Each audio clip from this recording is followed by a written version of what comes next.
mar labaad soo dhowaada ardayda qiimaha badan leh magacaygu waa cabdiraxmaan deeq axmed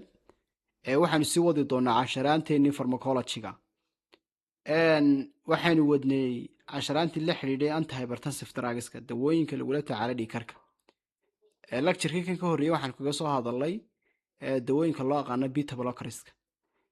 kii kasii horreeyena waxaanu kasoo hadalnay introductionka guud inagoo ka hadlana waa maxay hypertensionku oo aynu si guud u fafiyo uga soo qaadanay maanta waxaanu ka hadli doonaa dawooyinka loo aqaano ice inhibitorska oo lagula tacaalo dhiigkarka ice inhibitorska ice waxaa loo soo gaabiyey angiotensin converting enzyme gruubkan la yidhaahdo ice inhibitorsku waa gruubada ugu muhiimsan ee markaa lagula tacaalo dhiigkarka waana gruub ballaadhan gruubkan ice inhibitorska waxaa ka mid a dawooyinka captopril enalapril lisinopril bril baa wada dambaysa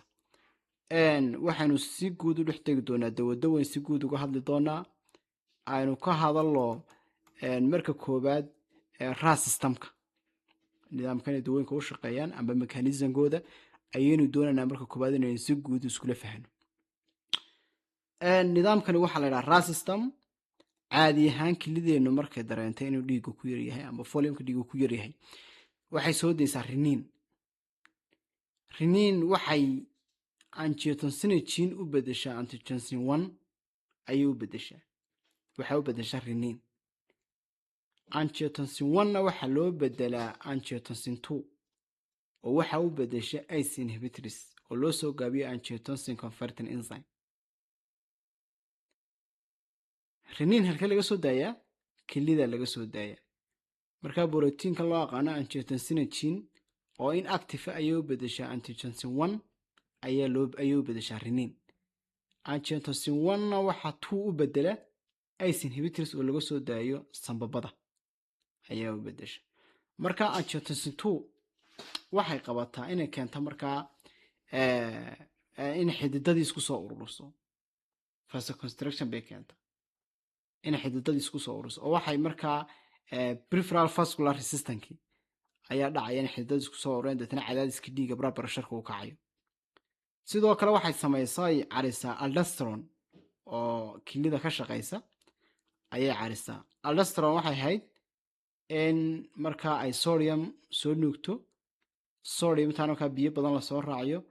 dabeetana waxaa badanaya stroke foliumkii dabeetana waxaa badanaya cardiac outputkii baa badanaya tanna waxay samaynaysaa in xididadii lagu soo ururiyo dabeetana waxaa badanaya peripheral vascular resistance ayaa badanaya markaa tan marka la xidho maxay shaqadu qabanaysaa waxa dhacaysa in xididadii ay kala baxaan oo vasodilation uu dhaco sidoo kale in aldosterone la xidho aan la soo nuugin markaa sodium badan haddii sodium badan lasoo nuugo maxaa dhacaya in markaa uu badanaya cardiac outputki folium badan baa imanaya dabeetana waxa badanaya cardiac outputki aa badanaya markaa nidaamkan waxaa la yidhaha ras system weeye dawooyinkan mechanismka u shaqeeyaan ice inhibitorsku waxay hoos u dhigaan blood pressure-ka iyagoo markaa reduce gareeya dhiigkarka oo reduce gareeya markaa peripheral vascular resistance side effectiga ay leeyihin dawooyinkani waxyaabaha ugu caansan ee ay leeyihin ee lagu arko waxaa ka mid a dry cough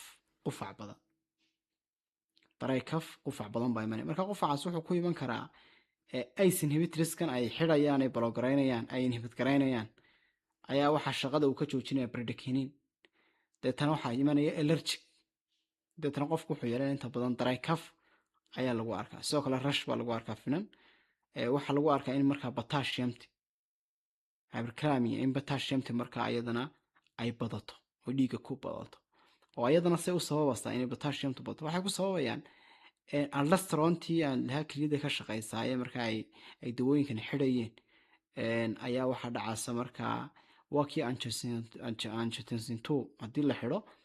ayaa waxaa dhacaysa markaa in aldosterone waa tii sameynaysay markaa in lasoo nuugo waa tii sameynaysay in milix badan lasoo nuugo dabeetana potassium badanna dabadda loo saaro marka haddii waxaa dhacaysa in dhiiggii markaa ay ku badato potassiumti ayaa dhacaysa sidoo kale waxay keenayaan hypertension bay keenayaan